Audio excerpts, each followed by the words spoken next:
அவர்கிட்ட அசிஸ்டன்ட் டேரக்டராக சேரணும்னு நான் சென்னைக்கு வந்தேன். அவரை பார்க்க மாட்டோமா, ஒரு வாய்ப்பு கிடைச்சிடாதா, இப்படி சேர்றது அவர்கிட்ட. அதாவது நீ அசிஸ்டன்ட் டேரக்டருக்கு என்ன உனக்கு குவாலிஃபிகேஷன் இருக்குது, யாரை தெரியும், இதெல்லாம் தெரியாது. சேரணும் அவர்கிட்ட, இவ்வளோதான் விஷயம். ஏன் சார் அவங்களுக்கு மட்டும்தான் உணர்ச்சிகள் இருக்கா, நமக்கு யாருக்குமே உணர்ச்சியே கிடையாதா? இப்படியெல்லாம் இவங்க செய்கிறாங்க. ஏன் இங்கேருந்து நாம் கரண்ட் தரக்கூடாதுன்னு போராடக்கூடாது? சரியா சொன்னீங்க. முதல்ல எங்கே இருக்க நீ கிளம்பி வானார். நேராக போய் உட்காந்து அப்போ ஆரம்பித்தது தான் அதோட பயங்கர ஃபயராக போய் இன்றைக்கி வந்து பயங்கர கிளாமராக இருக்கிற ஒரு எல்லா படத்துலையும் நல்லா அப்படி பில் பாட்டம் போட்டு ஹிப்பிக்கிற வச்சுட்டு மைக்கு பிடிச்சி டான்ஸ் ஆடிக்கிற கமலஹாசனை கூட்டிகிட்டு வந்து கோமணம் கட்ட சொன்னீங்கன்னா, நடிக்கிறதுனா உலகத்துக்கே அகராதிக்கிற சிவாஜி கணேசன் சார் கூட்டி வச்சு நீ நடிக்காதீங்கன்னு சொல்கிறது ஒருத்தருக்கு தெரியும். என்ன யாருக்கு வரும்? என்னுடைய முதல் படத்தின் பூஜைக்கு பாரதி ராஜா தான் வரணும்னு என்னோட ஆசை. வேறு ஆனந்தம் எனக்கு அது. பாரதி ராஜா வந்து என்னோட படம் பூஜைக்கு வந்திருக்காரு. ரொம்ப குழந்தை அது இன்னும் பெரியெல்லாம் பெருசா. அப்புறம் இந்த சினிமாவை தாண்டி ஏதாவது தெரியுமான்னு கேட்டீங்கன்னா எதுவுமே தெரியாத ஒரு அப்ராணி. நீங்கள் வேறு ஏதாவது சொல்லி பாருங்களேன், அதெல்லாம் தப்பு தப்பாக பதில் சொல்லுவார். பொதுவான விஷயத்தை பற்றி கேட்டிங்கன்னா தமிழ் உணர்வு, இலங்கை தமிழர் இதெல்லாம் தான் பேசுவார் அவர். அந்த சப்ஜெக்ட் நின்றுவார். அதை தாண்டி நீங்கள் ஏதோ ஒரு எக்கனாமிக்ஸ் பற்றியோ ஹிஸ்ட்ரி பற்றி வேறு எதாவது பேசுனீங்கன்னா அது அவர் சம்மந்தமே இருக்காது. பட்ட ஷூட்டிங் போனியா படம் அதுவும் சுத்தமாக உடம்பு முடியல, அவ்வளோ கண்டிஷன் பேடாக இருக்குது. ஷூட்டிங் போயாகணுன்றாரு.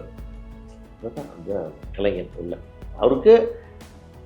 எங்களுக்கு தெரியுது அந்த ஹெல்த்தில் எவ்வளோ காம்ப்ளிகேஷன்ஸ் இருக்குது, அவர் என்னென்னலாம் பண்ணுவார் பண்ண முடியாதுன்னு எனக்கு தெரியுது. ஆனால் அவருக்கு நம்பிக்கை இருக்குது இன்னும் ஷூட்டிங் போக முடியும். வணக்கம் சார். தமிழ் சினிமாவோட மிகப்பெரிய இழப்புன்னு சொல்லலாம். அதாவது ஒரு இயக்குனராகவும் ஒரு நடிகராகவுமே ஒரு ரெவல்யூஷனை கிரியேட் பண்ண ஒரு மனிதரை வந்து நம்ம இழந்திருக்கோம் அப்படிங்கிற ஒரு விஷயம் தான். நீங்கள் ரொம்ப நாள் அவரோட பயணிச்சிருக்கீங்க. எனக்கு பாரதிராஜா ஐயாவை பற்றி சொல்லுங்கள். அதாவது எப்படின்னா இது வந்து வாழ்க்கை ரொம்ப பெருசு.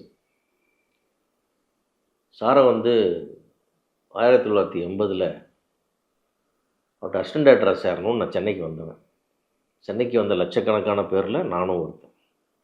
பெரிய ட்ரங்க் போட்டி தூக்கிட்டு சென்னைக்கு வந்து இந்த பாரதிராஜா ஆஃபீஸ் எதுன்னு தேடுன்னு கண்டுபிடிச்சி இந்த ஜெமினி சர்க்கிள் இருக்கிற பார்சன் அப்பார்ட்மெண்ட்டில் போய் அந்த வாசல் நிற்கிற பல பேரில் நானும் ஒருத்தன். அவரை பார்க்க மாட்டோமா, ஒரு வாய்ப்பு கிடைச்சிடாதா, இப்படி சேர்றது அவர்கிட்ட. அதாவது நீ அசிஸ்டன்ட் டேரக்டருக்கு என்ன உனக்கு குவாலிஃபிகேஷன் இருக்குது, யாரை தெரியும், இதெல்லாம் தெரியாது. சேரணும் அவர்கிட்ட, இவ்வளோதான் விஷயம். அந்த அளவுக்கு அவர் மேலே ஒரு மிகப்பெரிய ஒரு ஈர்ப்பு, அந்த அவருடைய படங்கள் கொடுத்த நமக்கு தாக்கம் அதெல்லாம் வந்து பல நாள் அங்கேருந்து போராடி அப்போலாம் அது நடக்கலை. அப்புறம் காலம் வந்து ஏதோ மாதிரி வந்து நான் ஏதோ செஞ்சு நான் திட்டமிடாதபடி நான் டைரக்டர் அவன் கதை எழுதணும் டைரக்டரான வந்தவன் திடீர்னு ஒரு சந்தர்ப்பத்தில் ப்ரொடியூசர் ஆகிட்டேன். தயாரிப்பாளராகி ஒரு 4-5 படங்கள்லாம் எடுத்ததுக்கப்புறம் வேறு படங்கள் எடுக்க ஆரம்பிக்கும் போது என்னுடைய முதல் படத்தின் பூஜைக்கு பாரதி ராஜா தான் வரணும்னு என்னோடய ஆசை. என்னுடைய அந்த முதல் படத்தினுடைய இயக்குனர் வந்து மது. அவருக்கு அவர் பழக்கமானதுனால அவர் அதை கூட்டிகிட்டு வந்தார். நான் வந்து எனக்கு வேறு ஆனந்தம் எனக்கு அது. பாரதிராஜா வந்து என்னோடய படம் பூஜைக்கு வந்திருக்காரு அப்படின்னு. நான் ப்ரொடியூசர், அவர் வந்திருக்காருன்றது தெய்வ வாக்குப்பட பூஜை. அந்த பூஜையில் இருந்து என் கூட நின்னார் அவர். அப்படிலாம் அவருக்கு யாருன்னே தெரியாது, ஏதோ ப்ரொடியூசர், அவங்க தெரிஞ்ச பையன் டைரக்டர், அவ்வளோதான் அவர் கொடுத்துருக்கேன். அப்படி ஆரம்பித்து அப்புறம் கொஞ்ச நாள் கழித்து வேறு சூழ்நிலைகளில் நான் அதிகமாக படங்கள் பண்ண நான் அந்த சங்கத்தின் பொறுப்புகளில் போகும்போதெல்லாம் அவர் வரும்போதெல்லாம் அப்படி இப்படி கொஞ்சம் கொஞ்சமாக பழகி நெருக்கமாக பழக ஆரம்பித்தோம். அதுக்கப்புறம் வந்து அவர் வந்து இந்த நெய்வேலி போராட்டம் நடத்தும்போது நான் அவரோட ரொம்ப இணைஞ்சு, ஏன்னா அந்த போராட்டத்திற்கான வந்து அந்த விதையே நான் தான் போட்டது. ஒரு நாள் சாயங்காலம் ஈவினிங் பேப்பரில் வந்து இது மாதிரி வந்து தமிழ்நாட்டுக்கு தண்ணீர் தரக்கூடாதுன்னு கர்நாடகத்தில் அனைத்து நடிகர்களும் போராட்டம்னு சொல்லி மிகப்பெரிய செய்தி ஈவினிங் பேப்பரில் மாலை மலரில் வருது. நான் பார்த்துட்டு சாருக்கு ஃபோன் பண்ணுறேன். ஏன் சார் அவங்களுக்கு மட்டும்தான் உணர்ச்சிகள் இருக்கா, நமக்கு யாருக்குமே உணர்ச்சியே கிடையாதா? இப்படியெல்லாம் இவங்க செய்கிறாங்க. ஏன் இங்கேருந்து நாம் கரண்ட் தரக்கூடாதுன்னு போராடக்கூடாது? சரியா சொன்னீங்க. முதல்ல எங்கே இருக்க நீ கிளம்பி வானார். நேராக போய் உட்காந்து அப்போ ஆரம்பித்தது தான் அதோட பயங்கர ஃபயராக போய் நிறைய பெரிய, அதோடு எனக்கு அவரோட பெரிய ட்ராவல், அவரோட வெளி போகிறது வர்றது, டெய்லி கூடுறது பேசுகிறது, அன்றைய அன்றைக்கு முதலமைச்சர் ஜெயலலிதா அம்மையார் அவர்களை போய் பார்த்தது, பேசுனது, டிஸ்கஷன் எல்லாமே எனக்கு அவர் கூட பெரிய ட்ராவல் அங்கே வந்து ஸ்டார்ட் ஆகி நிறையா பண்ணோம் அதில். அதுக்கப்புறம் வந்து கண்களால் கைது சென்ற படம் முழுக்க முழுக்க இலங்கையில் எடுக்கணும்னு ஒரு ஆசைப்பட்ட போது என்னுடைய நண்பர்கள் நிறைய இலங்கையில் இருக்கிறாங்கன்னு சொல்லி அப்போ இருந்த அமைச்சர் ஆறுமுக தொண்டமான் அறிமுகப்படுத்தி அவர் கூட போய் அந்த படத்தில் ஒரு 55 நாள் அவர் கூட நான் சேர்ந்து அந்த படத்தில் வேலை பார்த்தேன். என்னுடைய நண்பர்கள் எல்லாமே முரளி தான் தயாரிப்பாளர். ஸோ அவர் ரிக்வஸ்ட் பண்ணதுனால அவருக்காக போயிட்டு ஃபுல் படத்துக்கு நான் வந்து ஒரு எப்படி சொல்கிறதுன்னா, அது நான் என்ன வேலை பார்க்குறேனே இல்லை, அவ்வளோ எனக்கு வந்து அவர் கூட வேலை செய்கிறது தான், அதுக்கு தான் நான் வந்தேன் நான். இப்போ அந்த வாய்ப்பு கிடச்சிருச்சு. இப்போ அதனால் வந்து டிஸ்கஷனில் போடுறது, அவர் கூட பேருது, ஷார்ட்டில் இருக்குது, கிளாப் போர்டு அடிக்கிறது, இப்படி என்னோடய ஆசையெல்லாம் அந்த படத்தில் தீர்த்துக்கிட்டேன். அப்போ நான் ஒரு அந்த நேரத்துக்கு ஒரு 10 படம் எடுத்து பிடிச்சிட்டு வந்தால் கூட அதில் படத்தில் போய் அப்படி ஒரு அசிஸ்டண்ட் மாதிரி வேலை பார்த்து அவரோட நான் இருந்தேன். அதாவது ஒரு விழாவில் பேசும்போது என்னை பற்றி சொல்லும்போது, சிவாவை கூப்பிட்டு ஷூட்டிங்கில் வந்து எது கேட்டாலும் கொடுப்பான், புளிப்பால் வேணா கூட கொண்டு வந்துடுவாங்க, அந்த மாதிரி ஒரு அப்படின்னு சொல்லி என்னை பாராட்டி பேசினார். இப்படி நிறைய நினைவுகள். என்னுடைய தனிப்பட்ட விழாக்கள், வீட்டு விழாக்களுக்கு வந்தார்.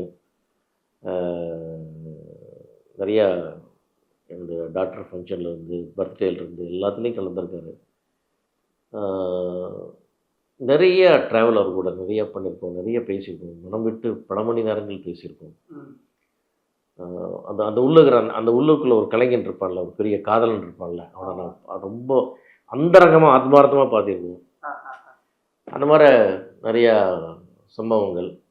அவர் சொன்ன எவ்வளோ விஷயத்த சொல்லலாம், சொல்ல முடியாது. நிறையா கண்டிப்பாக நிறைய சுவையான சம்பவங்கள். அவர் ஒரு படம் எடுக்கும்போது நடந்த அனுபவங்கள்லாம் பல மணி நேரங்கள் சொல்லியிருக்காரு. அது ஒரு இந்த இந்த இரங்கல் செய்தியில் அது வேண்டாம், நிறைய ஒரு உற்சாகமாக பேசுகிற மாதிரி ஒரு மூடில் எல்லாம் இப்போ அது பேசலாம். அந்த மாதிரி ஒரு அற்புதமான ஒரு கலைஞர் அவர். ரொம்ப குழந்தை அது, அவர் இன்னும் பெரியெல்லாம் பெருசா. அப்புறம் இந்த சினிமாவை தாண்டி ஏதாவது தெரியுமான்னு கேட்டிங்கன்னா எதுவுமே தெரியாத ஒரு அப்ராணி. உண்மை. நீங்கள் வேறு ஏதாவது சொல்லி பாருங்களேன், அதெல்லாம் தப்பு தப்பாக பதில் சொல்லுவார். நீ சம்மந்தம் இல்லாமல் ஏதாவது ஒரு பொதுவான விஷயத்தை பற்றி கேட்டிங்கன்னா தமிழ் உணர்வு, இலங்கை தமிழர், இதெல்லாம் தான் பேசுவார் அவர். அவர் அந்த சப்ஜெக்ட் நின்றுவார். அதை தாண்டி நீங்கள் ஏதோ ஒரு எக்கனாமிக்ஸ் பற்றியோ ஹிஸ்ட்ரி பற்றியோ எதாவது பேசுனீங்கன்னா அது அவர் சம்மந்தமே இருக்காது, அதுக்குள்ளே வரவே மாட்டார். ஏன்னா அவர் முழுக்க முழுக்க இந்த சினிமா, தமிழ் இளம் அதோட நின்றுவார் அவர். அந்த மாதிரி சின்ன வட்டத்துக்குள்ளே அவர் வாழ்ந்தார் அவர். நல்லா, அதாவது என்னென்னா ஒரு மறைந்து விட்டால், அதாவது என்ன இல்லை, நமக்கு ஆசை எல்லாருமே எப்பவுமே இருக்கணுன்றது தான். ஆனாலும் ஒரு வயது, முதுமை, இந்த தொழில் கொடுத்த டென்ஷன், ஒர்க்லோடு எல்லாம் சேர்ந்து ஒரு 84 வயதுன்றது ஒரு நிறைவான வாழ்க்கையை அவர் வாழ்ந்திருக்காருன்னு தான் நான் சொல்லுவேன். ஆனால் கொஞ்சம் உடல்நலம் சரியில்லாமல் பாதிக்கப்பட்டிருந்தாருன்றதுனால தான் கொஞ்சம் வருத்தமாக இருந்தது. கஷ்டப்படுறாரு சார், இவ்வளோ கஷ்டப்படுறதுக்கு போயிருக்கலாமே என்ற அளவுக்குலாம் அவர் வேதனைப்பட்டார். நிறையா உடல் தொல்லைகள் இருந்தது. அதெல்லாம் தாண்டி கொஞ்ச நாள் கொஞ்சம் நல்லா கம்ஃபர்டபுளாக தான் இருந்தார். ஓகே, அதற்கான நேரம், இயற்கை நேரம் வந்து விதி வந்துருச்சு. அவரோட மறைவு என்பது வந்து பேரிழப்பு. ஆனால் வந்து அவர் வந்து மறைவினே சொல்லுவார், அவர் நிறைய விதைச்சிட்டு போயிருக்காரு. கண்டிப்பாக அவர் மறையவே இல்லை, சொல்லுவாங்க ஏராளமாக விதைச்சிருக்காரு. அதாவது நீங்கள் பார்த்தீங்கன்னா ஒரு 1,00,000 பேராவது தமிழ்நாட்டில் இருந்து கிளம்பி அவர் நல்லா சினிமாவுக்கு வந்துருப்பாங்க. உண்மை. ஆமாம், வந்துட்டு அதுலேருந்து முளைச்சவங்க, அவருடைய வாரிசுகள் மணிவண்ணன் ஆரம்பித்து எத்தனை வாரிசுகள், அவரோட இன்ஸ்பிரேஷனில் படம் பண்ணுற டேரக்டர்ஸ். இப்போது நான் வந்து ஒரு வேளை வந்து படம் பண்ணுறேன்னு வச்சுக்கல, எனக்கு வந்து எங்கே சுற்றினாலும் எனக்கு அவருடைய இன்ஸ்பிரேஷன் வந்துகிட்டே இருக்கும். அந்த மாதிரி வந்து நிறைய இருக்கும் அப்படின்னா. அது கூட சும்மா சாதாரணமாக கேட்டால் சொல்லுவார், உங்களுக்கு அந்த அது என்ன சார் எல்லா படத்துலையும் அந்த ஒயிட் ட்ரெஸ் போட்டு தேவதை வருவாங்களே அப்படின்னு சொல்லிட்டு கேட்டோம்னா அவர் சொல்லுவார், அதாவது ரொம்ப சாதாரணமானவனுக்கு, கிராமத்தில் இருக்கிறவனுக்கு வெள்ளை உடையே ஒரு கனவு. ஒயிட்டை பளிச்சுன்னு வெள்ளையாக ஒரு ட்ரெஸ் போட மாட்டோமான ஒரு கனவு இருக்கும். அதுவும் இந்த தேவதைகள் அதெல்லாம் நமக்கு கிடைக்குமா, அழகான பெண்கள்லாம் நமக்கு கிடைக்குமா, இப்படியெல்லாம் நிறைய சின்ன கிராமத்தில் உனக்கு தெரியாதியா, அழகான பெண்கள்ங்கிறதே அபூர்வமாக இருக்கும், நல்ல ட்ரெஸ் போட்டவளே அபூர்வமாக இருக்கும், நல்ல வெள்ளவிலே ட்ரெஸ் போட்டுரும் தேவதை என்னை சுற்றி ஆடுறன்றதுலாம் வந்து ஒவ்வொரு பாமரனின் கனவு, வெளியே சொல்ல முடியாத கனவு அது. அதை நான் வந்து வெளிப்படுத்திக்கிட்டே இருப்பேன் அப்படின்னு சொல்லுவார். எப்படி பார்த்தீங்களா, எங்கேருந்து ஒரு கலைஞர்லாம் வரான்ட்டு. அது மாதிரி வந்து நிறைய விஷயங்கள். அதே மாதிரி வந்து 2021 வந்து ஒரு குழப்பமான சூழ்நிலையில் அந்த கொரோனாக்கு அப்புறம் கொஞ்சம் இந்த தயாரிப்பாளருக்கான அமைப்புகளில் நிறைய ஒரு ஸ்டெபிலிட்டி இல்லாததுனால நம்ம ஒரு சங்கம் ஆரம்பிக்கணும்னு சொன்ன உடனே Tamil film active producer association ஒன்று ஆரம்பித்து அவர் தான் தலைவர் ஆனார். அந்த சங்கத்தில் நான் பொதுச் செயலாளர் ஆனேன். அந்த அன்னைக்கு அந்த அந்த சங்கத்தை துவங்கி கோரும் பொழுது எனக்கு வந்து இந்த சினிமா வாழ்க்கையில் எனக்கு ஒரு ஒரு நிறைவு பெற்றதான் நான் உணர்ந்தேன். ஏன்னா எந்த பாரதிராஜாவை தேடி சென்னைக்கு நான் வந்தேனோ அந்த பாரதிராஜா ஒரு சங்கத்தின் தலைவராகவும் நான் பொதுச் செயலாளர் உட்கார்றதுன்றது எனக்கு எவ்வளவு பெரிய ஒரு பாக்கியம். இது என்ன இதெல்லாம் இது என் கற்பனையில் இல்லாத விஷயம். புரியுது. என்னைக்காவது ஒரு நாள் பாரதிராஜாவோட படம் இதெல்லாம் இருந்துச்சு, அதெல்லாம் வேற கதை. அதெல்லாம் நடக்கல, பழகிட்டோம். அந்த ஆசைகளை நான் பல நாள் அவரோட வந்து சாப்பிட்டு பேசி அவரோட சேர்ந்து குடிச்சு இப்படி பயங்கரமா அந்த அந்த அவரோட வாழ வேண்டிய வாழ்க்கை எல்லாமே ஒரு ரொம்ப நெருங்கிய ஒரு ஒரு பள்ளித்தோழன் போல அந்த வாழ்க்கையை நான் வாழ்ந்துட்டேன். Super super. ஆனால் இன்னும் கொஞ்சம் கௌரவம் ஒன்று இருக்குல்ல, பாரதிராஜாவும் நீயும் எங்கே இருக்கீங்க? அவர் தலைவர், நான் செயலாளர். போதும் கடவுளே, நான் வந்த சினிமாவை எனக்கு நீ வந்து எனக்கு ஃபுல்ஃபில் பண்ணி கொடுத்துட்டீங்க. என் வாழ்க்கை நிறைவு என்னுடைய திரையுலக வாழ்க்கை இந்த இடத்துல நிறைவு பெற்றதுன்னு நான் நினச்சிட்டேன். ஒரு 4 வருஷம் அவரோட சேர்ந்து ட்ராவல் பண்ணி கடைசியில் 1 வருஷம் அவருக்கு ரொம்ப உடம்பு சரியில்லாம போனதுனால தான் நான் விளைக்கிறேன், எனக்கு நிறைய வச்சு பண்ணுங்கன்னு சொன்னேன். அப்புறம் தியாகராஜன் சார் தலைவரானார். அவரோட அட்வைஸோடு தான் நாங்கள் பண்ணிகிட்டு இருந்தோம். இதெல்லாம் வந்து எனக்கு வாழ்க்கையில் என்ன சொல்கிறது, நினச்சி பார்த்தா வந்து ஆயிரம் நினைவுகள். அவர் கூட ரொம்ப குழந்தைத்தனமாக இருப்பார், சம்பந்தம் இல்லாமல் பிடிவாதம் பிடிப்பார், ஒரு அல்பத்தனமான விஷயத்துக்கு ஒரு பிடிவாதமாக கொண்டுட்டு இருப்பார், மிகப்பெரிய விஷயத்தை விட்டு கொடுத்துருவார். அதனால் அவரை வந்து நீங்கள் ப்ரெடிக்ட் பண்ணவே முடியாது. இவர் இப்படி இப்போ போனால் இது இப்படி சொல்லுவார் அப்படின்லாம் நீங்கள் சொல்ல முடியாது. எப்போ எதை சொல்லுவார்னே தெரியாது. அப்புறம் அந்த போன வருஷம் ஒன்றும் இல்லை, ஒரு 6 மாதம் இருக்கு நினைக்கிறேன். கடைசியாக வந்து எல்லோரும் பேசிட்டு வந்தோம், எல்லோரும் நிறையா செல்லுமணி எல்லோரும் பேசிகிட்டு இருந்தோம். சொன்னால் ரொம்ப பட்ட ஷூட்டிங் போனியா படம், அதாவது சுத்தமாக உடம்பு முடியல, அவ்வளோ கண்டிஷன் பேடாக இருக்குது, ஷூட்டிங் போயாகணுன்றாரு. அதுதான் அந்த கலைஞர் இல்லை அவருக்கு. எங்களுக்கு தெரியுது அந்த ஹெல்த்தில் எவ்வளோ காம்ப்ளிகேஷன்ஸ் இருக்குது, அவர் என்னென்னலாம் பண்ணுவார் பண்ண முடியாதுன்னு எனக்கு தெரியுது. ஆனால் அவருக்கு நம்பிக்கை இருக்குது, இன்னும் ஷூட்டிங் போக முடியும், அவர் மனசு சொல்லுது. அதெல்லாம் தான் எங்களுக்கு வந்து ரொம்ப அந்த ஆசை, அந்த கலைஞரோட ஆசை.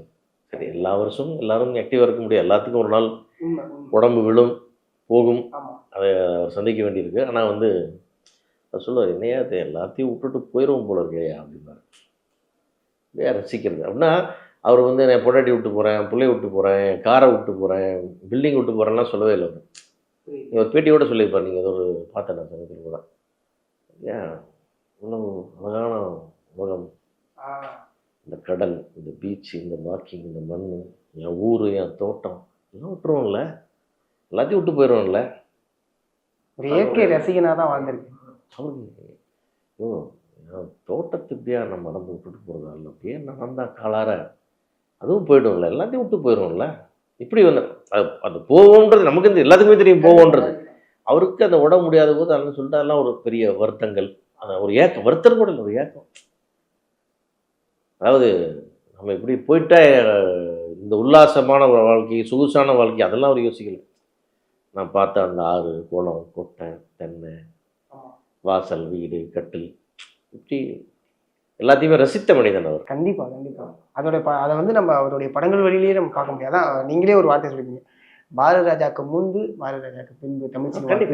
கண்டிப்பாக சார். அதாவது சொன்னேன், அதுக்காக அதுக்கு முன்னாடி இந்த சினிமாலாம் தரம் இல்லைன்னு அர்த்தம் இல்லை. அதுக்கு முன்னாடி இருந்தது வேற அழகு, அதுக்கப்புறம் வந்து வேற அழகு. ஆமாம் ஆமாம் ஆமாம் கண்டிப்பாக. இப்போ பாலச்சந்திர சார் வேற ஒரு தளத்துக்கு எடுத்துகிட்டு போயிருந்தார். அது வந்து அவர் ஒரு ஒரு ட்ராமாட்டிக் இன்டீரியர். இவர் அப்படியே புரட்டி தூக்கி கொண்டு வந்து வெளியே ரோட்டில் போட்டார், வாங்கடா எல்லாம் ரோட்டுக்குன்னார். அது ஒரு அழகு தானே. இயற்கை இப்படி தான் இருக்கும் பாருங்க, நேச்சுரல். ஆமாம் ஆமாம். ஒரு கிளாமரான ஹீரோவுக்கு கோமணம் கட்டி விட்டு நடிக்க வைக்க முடியும்னு சொன்னால் அந்த மனிதனுக்கு எவ்வளோ ஒரு அசாத்திய கற்பனையும் தன்னம்பிக்கையும் இருக்கணுன்றதான் நீங்கள் யோசிக்கணும். சார் இன்றைக்கி வந்து ஒரு கேரக்டர் ஆர்டிஸ்ட் பண்ணுறவனை கூப்பிட்டு உனக்கு சீரியஸான ரோல் இல்லையா, நீ கோமணம் கட்டிட்டு வா அப்படின்னு ஒரு கேரக்டர் ஆர்டிஸ்ட் சொன்னீங்கன்னு வச்சுக்கலாம், அது வேறு விஷயம். இன்றைக்கி வந்து பயங்கர கிளாமராக இருக்கிற ஒரு எல்லா படத்துலையும் நல்லா அப்படி பில் பாட்டம் போட்டு ஹிப்பிக்கிற வச்சுட்டு மைக்கு பிடிச்சி டான்ஸ் ஆடிருக்கிற கமலஹாசனை கூட்டிகிட்டு வந்து கோமணம் கட்ட சொன்னீங்கன்னா அதுதான் உங்களுடைய நம்பிக்கை, அதுதான் உங்களுடைய கற்பனை. அதெல்லாம் யாருக்கு வரும்? ஆமாம். அப்புறம் நடிக்கிறதுனா உலகத்துக்கே அகராதிக்கிற சிவாஜி கணேசன் சார் கூட்டி வச்சு நீ நடிக்காதீங்கன்னு சொல்கிற ஒருத்தருக்கு தெரியணும் இல்லை. அவர் ஒரே விஷயம், பாரதி இந்த படத்தில் என்ன பண்ணிக்கிட்டாங்க, இந்த படத்தில் நீங்கள் நடிக்கக்கூடாது, அவ்வளோதான் சொன்ன ஒரே விஷயம், நடிக்கக்கூடாது. என்ன சொல்கிற, ஒன்றுமே பண்ணுங்க ஐயா, நீங்கள் நில்லுங்க, நீங்கள் பாருங்கள், அது போதும், அதுக்கு மேலே எதையுமே செய்ய வேண்டாம். அதுக்குள்ள அவ்வளவு நடிப்பு இருக்கு. ஏன் அதுவே ரொம்ப நடிக்காம இருக்கிறதுக்கு பேர் நடிப்பான்னு கேட்பாரு அவர். ஆ, ஆ. அது ஏன் நடிக்காம இருக்கிறதுக்கு பேர் ஒரு நடிப்பு அப்படிம்பாரு. அது எது நடிப்புன்னு கேட்பாரு. அதுவே நடிப்பு தான் நீங்க நின்னீங்கன்னா அப்படின்னு சொல்லி அவர் எப்படி வேலையை வாங்கினதுன்னு இவருக்கு ஒரு அவரை எப்படி காட்டின இவருடைய கற்பனைகள் அதுதான் ஜெயிச்சது படத்துல. கரெக்ட். அது ரெகுலரான சிவாஜி சாரா நடிச்சிருந்தா அந்த படம் நிற்காது. ஆமா. அது வேற ஒரு காரணம். அது மாதிரி அவர் கற்பனைக்கு ஏது எல்லை? அவர் கொடுத்த காவியங்கள், படங்கள். சாதியை உடைச்சு ஒரு படம் பேசியிருக்கு. அதான் சார் அவர் எல்லாத்தையும் உடைச்சார். ஜாதிகளை உடைச்சார், கலாச்சாரங்களை உடைச்சார். அதாவது ஒரு ஒரு படத்தில் வந்து கலாச்சாரம் சரின்னு காட்டினார் ஓடிச்சு, ஒரு இடத்துல கலாச்சாரம் தப்புன்னு காட்டினார் ஓடிச்சு. ஆமா. எல்லாமே சொல்ல முடிஞ்சது இல்லையா? அந்த மாதிரி ஆளுமை இருந்த இயக்குனர் வந்து உலகத்திலேயே கம்மி. நம்ம தமிழ் சினிமா வரைக்கும் பேச வேண்டாம். உலக சினிமாவிலேயே இவ்வளோ ஆளுமை யாருக்கு இருந்தது அப்படின்னு கேட்டிங்கன்னா கொஞ்சம் அந்த அந்த நம்பர்ஸ்குள்ளே நம்ம டேரக்டர். உண்மை உண்மை உண்மை. அதனால தான் நான் முதல்லயே வந்து ஒரு ரெவல்யூஷன் கிரியேட் பண்ண ஒரு டைரக்டர் அப்படிங்கிற ஒரு வார்த்தை. அதில் வந்து கிரேட், அவ்வளோதான். அதுக்கு மேலே ஒன்றுமே சொல்ல முடியாது. உண்மை சார். ஏன்னா அதாவது கடைசி வரைக்கும் அது சினிமாவாகட்டும், விழாவாகட்டும், டிவி எங்கேயே ஆகட்டும், என் இனிய தமிழ் மக்களேன்னு சொன்னால் கைதட்டல் கடைசி வரைக்கும் இருந்தது அவருக்கு தானே. அந்த டேக்லைன் யாருக்கு கிடைச்சது? இவரோட அதிகமாக ஹிட் கொடுத்த டைரக்டர் கூட கிடைக்கல. இவரோட அதிகமாக சாதனை பண்ண டைரக்டர்ஸ் கூட கிடைக்கல. ஏன் அந்த இனிய தமிழ் மக்கள் என்ன எல்லாரும் அவரை ரசித்தாங்க? அவரும் தமிழ் மக்களை ரசித்தார், அதனால் அவங்களும் ரசித்தாங்க. இந்த மாதிரி சார் அவருடைய குவாலிட்டிஸ் வந்து யோசிச்சு பார்த்துட்டே இருக்கேன் 2 நாளாக. எங்கே துவங்கி அவருடைய பயணம் எங்கே வந்து முடிஞ்சுது, என்ன சாதனை. சரி, நம்ம வாழ்க்கையில் வந்து நான் வந்து ஒரு 20 வயதில் நான் ஆசைப்பட்டது அது வந்து நான் அவரோட ட்ராவல் பண்ண ஆரம்பிச்சு ஒரு 40 வயசு. அது 20 வருஷம் கழிச்சு அந்த கனவு நடக்குது. அதுக்கப்புறம் வந்து ஒரு 20-24 வருஷம் அவர் கூட ட்ராவல் பண்ணி அவரோட ட்ராவல் அவரோட பேசிட்டு அவங்கள்ட்ட அது ஒரு புத்தகம். அது ஒரு டிவி இன்டர்வியூவில் சொல்கிற மாதிரி ஒரு சுருக்கமான விஷயம் இல்லை. அது இன்னொரு நாளில் கண்டிப்பாக ஒரு விவரமாக ஒரு பேசலாம். கண்டிப்பாக. ஏன்னா நான் இறுதியாக சில விஷயங்களோட நேத்தி நான் நிறைய இது நம்ம இப்போ தொடர்ச்சியாக பார்த்துக்கிட்டே இருக்கும்போது நம்மளுக்கே தெரியாமல் சில அழுகை ஏற்படும். அந்த மனிதருடைய தொடர்பில் இருந்திருக்கோமா, ஒரு மணி நேரம் பேசியிருப்போம், அதுக்கு மேலே என்ன பேசும். ஆனால் ஏன் அந்த மனிதர் வந்து நமக்குள்ள இந்த அளவுக்கு ஒரு தாக்கத்தை ஏற்படுத்துறாரு, அப்புறம் படங்கள் வழியாக நம்ம அந்த தாக்கத்தை உள்வாங்கிக்கிட்டோம். ஒரு உரையாடல் அப்படிங்கிறது இயல்பான உரையாடலாக இருக்கணும், அது மக்களுக்கு போய் சேரணும் அப்படிங்கிற வழியில் தான் அவருடைய படங்கள் எல்லாமே தொடர்ச்சியாக கொடுத்துருந்தாங்க. அதை தான் நேற்று ஒரு வசனம் ஒன்று, முதல் மரியாதை கொடுத்தவருக்கு இறுதி மரியாதை, அது ஏதோ ஒரு இல்லை சார். அந்த இறுதி மரியாதை என்பது எல்லாருக்கும் ஆனது. அது வந்து அவருக்கு மட்டுமே ஆனதில்லை, எல்லாருக்கும் கொடுத்தே ஆகணும். ஒரு நாள் அந்த இறுதி மரியாதை எல்லாத்துக்கும் உண்டு.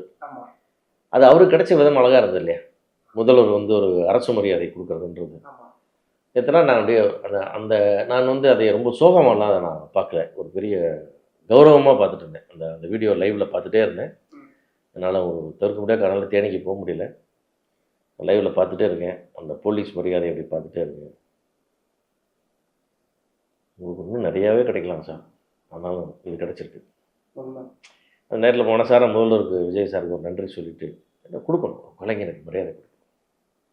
ஏன்னா அரசாங்கம் கொடுத்து தாங்கணும், எதுவுமே கட்டாயம் இல்லை. பட் இவருக்கு கொடுக்கணுன்றது அந்த தமிழ் மக்களுடைய உணர்வை அவர் புரிஞ்சு அது கொடுத்தாரு. அந்த மரியாதை கிடைச்சிது. இத்தனை பேர் வந்தது போனது யாரும் வரல. பிரதமர் வரைக்கும் இரங்கல் தெரிவித்த ஒரு இயக்குனர், நல்ல ஒரு கௌரவமான இறுதி மரியாதை. கண்டிப்பாக கௌரவ நிகழ்வு அப்படிங்கிற மாதிரி ஏதாவது பிளான் பண்ணியிருக்கீங்க? இல்லை, பண்ணணும் சார், பண்ணணும். ஏன்னா நான் ரொம்ப நாள் ஆக்சுவலாக ஒரு வருஷமாகவே நான் கேட்டுருக்கேன் சார், ஒரு பெரிய விழா ஒன்று பண்ணலாம், நான் ரெடி ஆகிட்டு வரேன், நான் இப்படி வர மாட்டேன், அப்படி வர மாட்டேன், நல்லா வரணும், டக்குன்னு டிஷர்ட் போட்டு வரணையா, நான் என்ன வீல் சேரில் கூப்பிட்டு போக போகிறீங்களா நீ அப்படிலாம் சொல்லுவார். அதனால் தவிர்த்து அது ஒரு மிகப்பெரிய விழா ஒன்று எடுத்துருக்கணும். அது தவிர்த்து மிஸ் ஆகி போச்சு. கண்டிப்பாக அது இதுக்கப்புறமாவது அவருக்கான ஒரு நினைவஞ்சலி என்பது ஒரு பெரும் கௌரவமாக நடத்தப்படணும்னு நினைக்கிறோம். கண்டிப்பாக அதுதான் மக்களுடைய ஆசையாகவுமே இருக்கும். பயணம் வந்து அவரோட ஆத்மா சாந்தி அடையணும். அது இன்னும் அடுத்தடுத்த பிறவிகளில் அவர் வந்து இந்த தமிழ் சினிமாவை வந்து வந்து வந்து வந்து வந்து காப்பாற்றிட்டே இருக்கணும். கண்டிப்பாக. ரொம்ப நன்றி சார், உங்களோட நேரத்தை எங்களுக்கு கொடுத்து மிகப்பெரிய நன்றி.